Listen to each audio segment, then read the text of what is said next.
लोकसेवा आयोगद्वारा लिइने विभिन्न परीक्षाको लागि नेपालको संविधान, राज्य र सरकार लगायतका टपिकहरूमा अन्तरसरकार व्यवस्थापन महत्त्वपूर्ण विषय हो।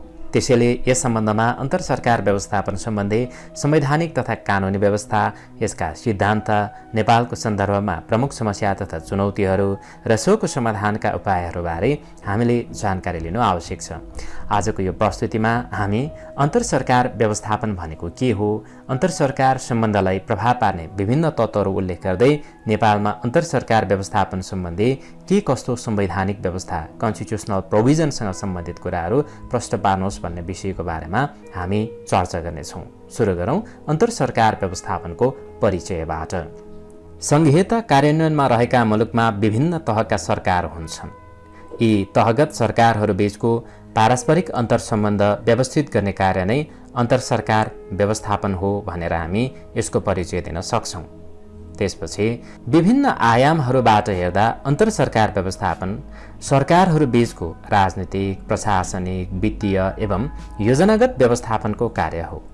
सङ्घीय शासन व्यवस्थाको गतिशीलता र सफलताको लागि अन्तरसरकारी सम्बन्ध र सहकार्य जति जरुरी हुन्छ, त्यसको उचित व्यवस्थापन त्यति नै महत्त्वपूर्ण हुन्छन्। सोही प्रसङ्गमा शासकीय अधिकारको अभ्यासको सिलसिलामा हुने विवाद वा असमझदारी समाधान गर्न पनि अन्तरसरकार व्यवस्थापन महत्त्वपूर्ण छ। अन्तरसरकार व्यवस्थापनले सङ्घ, प्रदेश र स्थानीय इकाइहरूबीच एक अर्काको कार्यक्षेत्र र कामकाजको तौर तरिकाको सम्मान गर्न वा पारस्परिक सिकाइको प्रवर्धन गर्न सहायता गर्दछ। अन्तरसरकार सम्बन्धलाई प्रभाव पार्ने तत्त्वहरू: मुलुकले अंगीकार गरेको नीति, भूराजनीतिक अवस्था, सरकारको राजनीतिक एवं प्रशासनिक सक्षमता जस्ता कारणहरूले गर्दा अन्तरसरकार सम्बन्धलाई असर पारिरहेको हुन्छ। बोधगत रूपमा अन्तरसरकार सम्बन्धमा प्रभाव पर्ने तत्त्वहरूको सम्बन्धमा हामी यहाँनिर चर्चा गर्नेछौँ। सबैभन्दा पहिला मुलुकको राजनीतिक दर्शन अर्थात् पोलिटिकल आइडियोलोजी कस्तो छ र त्यस पछाडि मुलुकको राजनीतिक व्यवहार, पोलिटिकल क्यारेक्टर र राष्ट्रिय तथा अन्तर्राष्ट्रिय परिवेश, यी कुराहरूले पनि अन्तरसरकार सम्बन्धलाई प्रभाव पार्दछ।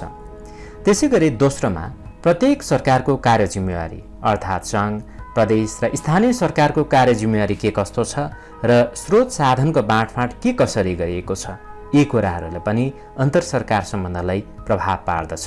तेस्रोमा राजनीतिक संस्कार, हाम्रो दलीय शासन व्यवस्था र नेतृत्वको सोच कस्तो छ, यी कुराहरूले पनि अन्तरसरकार सम्बन्धमा प्रभाव पार्दछ।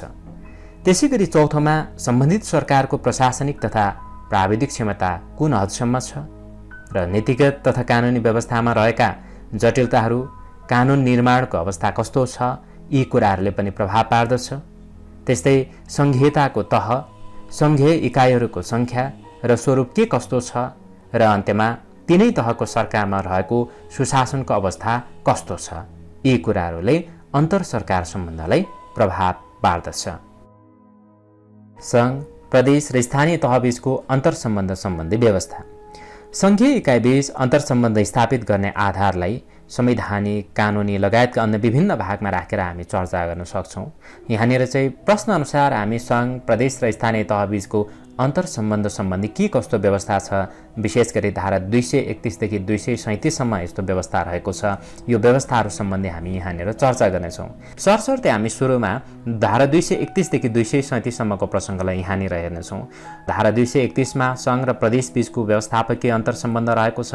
धारा 232मा सङ्घ, प्रदेश र स्थानीय तहबीचको सम्बन्ध रहेको छ भने धारा 233मा प्रदेश बीचको सम्बन्ध सम्बन्धी व्यवस्था छ। त्यसैगरी धारा 234मा अन्तर प्रदेश परिषद सम्बन्धीको व्यवस्था रहेको छ भने धारा 235मा सङ्घ, प्रदेश र स्थानीय तहबीचको समन्वयसँग सम्बन्धित विषयहरू रहेका छन्। धारा 236मा अन्तर प्रदेश व्यापारसँग सम्बन्धित विषय छ र त्यसैगरी धारा 237मा चाहिँ अलिकति पृथक खालको व्यवस्था, सर्वोच्च अदालतको संवैधानिक इजलासको अधिकार क्षेत्रमा असर नपर्ने भन्ने व्यवस्था छ।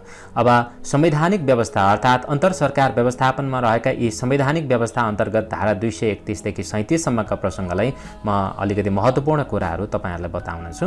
सबैभन्दा पहिला सङ्घ र प्रदेश बीचको व्यवस्थापकीय अन्तरसम्बन्ध। नेपालभर वा आवश्यकता अनुसार नेपालको कुनै क्षेत्रमा मात्रै लागू हुने गरी सङ्घीय कानुन बनाउन सकिने भन्ने व्यवस्था यो धारा अर्थात् धारा 231ले गरेको छ भने दोस्रो कुरा भनेको प्रदेशभर वा आवश्यकता अनुसार प्रदेशको कुनै क्षेत्रमा मात्रै लागू हुने गरी प्रदेश कानुन बनाउन सकिने भन्ने कुराको व्यवस्था यो धाराले अर्थात् धारा 231ले सङ्घ र प्रदेशबीचको व्यवस्थापकीय अन्तर्सम्बन्धको स्वभावमा गरेको व्यवस्था छ। र त्यसै गरी तेस्रो कुरा भनेको 2 वा 2 भन्दा बढी प्रदेशले प्रदेशको अधिकारको कुनै क्षेत्रमा कानुन बनाउन नेपाल सरकारलाई अनुरोध गरेमा सङ्घीय संसदले सम्बन्धित प्रदेशको हकमा मात्र लागू हुने गरी आवश्यक कानुन बनाउन सक्ने भन्ने व्यवस्था यो धारा 231ले सङ्घ र प्रदेशबीचको व्यवस्थापकीय अन्तर्सम्बन्धको सन्दर्भमा गरेका प्रावधानहरू हुन् यी। अनि त्यसपछि धारा 232मा सङ्घ प्रदेश र स्थानीय तहबीचको यो 3 तहबीचको सम्बन्ध के कस्तो हुने भन्ने कुरा उल्लेख गरेको छ।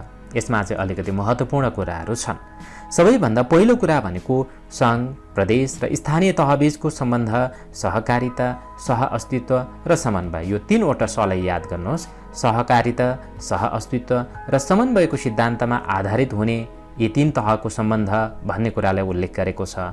र दोस्रो कुरा भनेको नेपाल सरकारले राष्ट्रिय महत्त्वका विषयमा र प्रदेशहरूबीच समन्वय गर्नुपर्ने विषयमा प्रदेश मन्त्री परिषदलाई संविधान र सङ्घीय कानुन बमोजिम आवश्यक निर्देशन दिन सक्ने अनि यस्तो निर्देशनको पालना गर्नु पनि सम्बन्धित प्रदेश मन्त्री परिषदको कर्तव्य हुन आउने भन्ने कुरा यो धाराले व्यवस्था गरेको छ।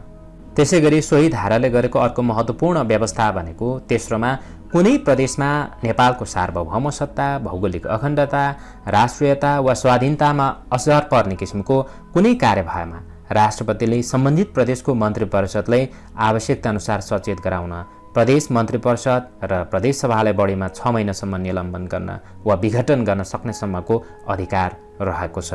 यसरी कुनै प्रदेश मन्त्री परिषद वा प्रदेश सभा निलम्बन वा विघटन भएको 35 दिनभित्र सङ्घीय संसदको बहुमतले अनुमोदन गर्नुपर्ने अनि अनुमोदन भएको 6 महिनाभित्र प्रदेश सभाको निर्वाचन गराउनु पर्ने भन्ने व्यवस्था छ। प्रदेश मन्त्री परिषद वा प्रदेश सभा निलम्बन भएकोमा निलम्बन अवधिभर र विघटन भएकोमा प्रदेश सभाको निर्वाचन सम्पन्न नभएसम्मको अवधिभर सङ्घीय शासन व्यवस्था लागू हुने प्रावधान छ। र त्यसै गरी सोही प्रसङ्गमा सङ्घीय शासन कायम भएको अवस्थामा प्रदेशको अधिकार क्षेत्रको विषयमा सङ्घीय संसदले आवश्यक कानुन बनाउन सक्ने र सम्बन्धित प्रदेश सभाले अर्को कानुन बनाएर त्यसलाई खारेज गर्न सक्ने भन्ने प्रावधान यो धारा अर्थात् धारा 232मा रहेको छ। यसरी सङ्घ प्रदेश र स्थानीय तहबीचको सम्बन्धलाई धारा 232ले स्पष्ट रूपमा उल्लेख गरेको छ। त्यसपछि धारा 233मा प्रदेश बीचको सम्बन्धसँग सम्बन्धित प्रसङ्ग रहेको छ। यसमा एक प्रदेशले अर्को प्रदेशको कानुनी व्यवस्था वा न्यायिक एवं प्रशासनिक निर्णय वा आदेशको कार्यान्वयनमा सहयोग गर्नुपर्ने भन्ने व्यवस्था रहेको छ भने दोस्रोमा एक प्रदेशले अर्को प्रदेशसँग साझा चासो कमन इन्ट्रेस्ट अनि अर्को सरोकार र हितको विषयमा इन्फर्मेसन ट्रान्सफर गर्नका लागि अर्थात् आदान प्रदान गर्न सक्ने अनि परामर्श गर्न आफ्नो कार्य र विधानका बारेमा आपसमा समन्वय गर्न र आपसी सहयोगको विस्तार गर्न सक्ने प्रावधान रहेको छ भनेदेखि त्यसै गरी धारा 233मा रहेको प्रदेश बीचको सम्बन्धको सन्दर्भमा अर्को महत्त्वपूर्ण व्यवस्था भनेको एक प्रदेशले अर्को प्रदेशको बासिन्दालाई आफ्नो प्रदेशको कानुन बमोजिम समान तवरले सुरक्षा, व्यवहार र सुविधा उपलब्ध गराउनु पर्ने भन्ने व्यवस्था यो धारा 233ले गरेको छ। अर्को छ धारा 234मा अन्तर प्रदेश परिषद सम्बन्धीको व्यवस्था। सङ्घ र प्रदेश तथा प्रदेश बीच उत्पन्न हुने राजनीतिक विवाद समाधान गर्न प्रधानमन्त्रीको अध्यक्षतामा नेपाल सरकारका गृह र अर्थमन्त्री तथा सम्बन्धित प्रदेशका मुख्यमन्त्री सदस्य रहेको अन्तर प्रदेश परिषद रहने व्यवस्था छ। अर्थात् प्रदेश या सङ्घ र प्रदेश बीच उत्पन्न हुने राजनीतिक विवाद समाधान गर्नका लागि एउटा अन्तर प्रदेश परिषद रहन्छ। उक्त परिषद प्रधानमन्त्रीको अध्यक्षतामा गठन हुन्छ र सो परिषदका सदस्यहरूमा नेपाल सरकारका गृह र अर्थमन्त्री अनि सम्बन्धित प्रदेशका मुख्यमन्त्री सदस्य रहन्छ भन्ने कुरालाई याद गर्नुहोस्। र दोस्रो कुरा भनेको यो धारा 234 अन्तर्गत यस परिषदले विवादको विषयसँग सम्बन्धित नेपाल सरकार र सम्बन्धित प्रदेश सरकारको मन्त्री वा विशेषज्ञलाई बैठकमा आमन्त्रण गर्न सक्ने प्रावधान छ। यस परिषदको बैठक आवश्यकता अनुसार बस्ने र बैठक सम्बन्धी कार्यविधि परिषद आफैले निर्धारण गरे बमोजिम हुने व्यवस्था रहेको छ। धारा 234 को सन्दर्भ पनि यति नै। त्यसपछि आयो धारा 235। धारा 235मा सङ्घ प्रदेश र स्थानीय तहबीचको समन्वयसँग सम्बन्धित प्रसङ्ग रहेको छ, जसमा सङ्घ प्रदेश र स्थानीय तहबीच समन्वय गर्न सङ्घीय संसदले आवश्यक कानुन बनाउन सक्ने व्यवस्था छ। प्रदेश, गाउँपालिका वा नगरपालिका बीचको समन्वय गर्न र कुनै विवाद उत्पन्न भएमा समाधान गर्न प्रदेश सभाले सम्बन्धित पालिकाहरू र जिल्ला समन्वय समितिसँग समन्वय गर्न सक्ने प्रावधान यसमा छ। प्रदेश, गाउँपालिका वा नगरपालिका बीचको विवाद समाधान गर्ने प्रक्रिया र कार्यविधि भने प्रदेश कानुन बमोजिम हुने व्यवस्था यो धाराले अर्थात् धारा 235ले गरेको छ। त्यसपछि अर्को धारा 236मा अन्तर्प्रदेश व्यापारसँग सम्बन्धित प्रावधान रहेको छ, जसमा आर्थिक क्रियाकलापलाई अवरोध आउन नदिन र समान व्यवहार लागू गर्न यस धाराले निर्दिष्ट गरेको छ। यसअनुसार एक प्रदेश वा स्थानीय तहबाट अर्को प्रदेश वा स्थानीय तहको क्षेत्रमा हुने वस्तुको ढुवानी अर्थात् सप्लाई वा सेवाको विस्तारमा अर्थात् सर्भिसको कुनै एक्सटेन्सनमा कुनै किसिमको बाधा अवरोध गर्न नपाइने भन्ने व्यवस्था छ। त्यसै गरी ढुवानी गरिने वस्तु तथा सेवामा कुनै किसिमको कर, शुल्क, दस्तुर वा महसुल लगाउन वा त्यस्तो सेवा वा वस्तुको विस्तारमा कुनै किसिमको भेदभाव समेत गर्न नपाइने भन्ने प्रावधान यो धारा अर्थात् धारा 236ले अन्तर्प्रदेश व्यापार सम्बन्धमा उल्लेख गरेको छ। र अन्त्यमा धारा 237 हामी अन्तरसरकार व्यवस्थापनमा रहेका संवैधानिक व्यवस्थाहरू हेरिरहेका छौँ। धारा 237मा सर्वोच्च अदालतको संवैधानिक इजलासको अधिकार क्षेत्रमा असर नपर्ने भनेको छ। नेपालको संविधानको धारा 137मा संवैधानिक इजलासको गठन सम्बन्धी व्यवस्था छ, जसले सङ्घ, प्रदेश र स्थानीय निकायहरू बीचको अधिकार क्षेत्रको बारेमा भएको विवाद सम्बन्धमा मुद्दाको किनारा लगाउने उल्लेख छ। यता संविधानको धारा 237ले सर्वोच्च अदालतको संवैधानिक इजलासको उक्त अधिकार क्षेत्रमा असर नपर्ने भन्ने कुराको निश्चित गरिएको छ। अन्तरसरकार व्यवस्थापनमा रहेका संवैधानिक व्यवस्था अन्तर्गत यसरी धारा 231 देखि 237सम्म यस किसिमको व्यवस्था र यस किसिमका प्रावधानहरू रहेका छन्। प्रश्न अनुसार हामीले अन्तरसरकार व्यवस्थापनमा रहेका संवैधानिक व्यवस्थाका बारेमा यहाँनिर चर्चा गर्यौं र यति भनिसकेपछि यति कुरा उल्लेख गरिसके पछाडि अन्त्यमा हामीले निष्कर्ष पनि या निचोड पनि मौलिक ढङ्गले लेख्नुपर्ने हुन्छ। हामीले प्रश्न अनुसार अन्तरसरकार व्यवस्थापन भनेको के हो र यसलाई प्रभाव पार्ने तत्त्वहरू के हुन् र नेपालको सन्दर्भमा के कस्तो संवैधानिक व्यवस्था छ अन्तरसरकार व्यवस्थापन सम्बन्धी भन्ने कुरा हामीले यहाँनिर चर्चा गर्यौं। यही चर्चा गरिएको विषयवस्तु अनुसार नै हामीले यहाँनिर विषयवस्तुको निष्कर्ष अर्थात् कन्क्लुजन दिनुपर्ने हुन्छ। सोही प्रसङ्गमा केही पोइन्ट्सहरू म तपाईसँग सेयर गर्दैछु। सबैभन्दा पहिलो कुरा भनेको एकात्मकताको विकल्पमा विविधताको सम्बोधन गर्नका लागि आएको हो संघीयता, अर्थात् नेपालको संघीयता विगतको एकात्मक शासन व्यवस्थाले प्रभावकारी रूपमा काम गर्न नसकेको अवस्थाबाट मुक्त हुन र त्यसपछि अर्को भनेको शासन प्रक्रियामा नागरिकको पहुँच अभिवृद्धि गर्न अथवा नागरिकको घर दैलोमा शासनको पहुँच पुर्याउनका लागि वैकल्पिक शासकीय अभ्यासको रूपमा आएको अवधारणा हो संघीयता भनेर हामीले यहाँनिर संघीयताको प्रसङ्गलाई अलिकति जोडौँ। त्यसपछि विविध पक्षहरूले सरकारको सामर्थ्यलाई निर्धारण गरेको अवस्था छ।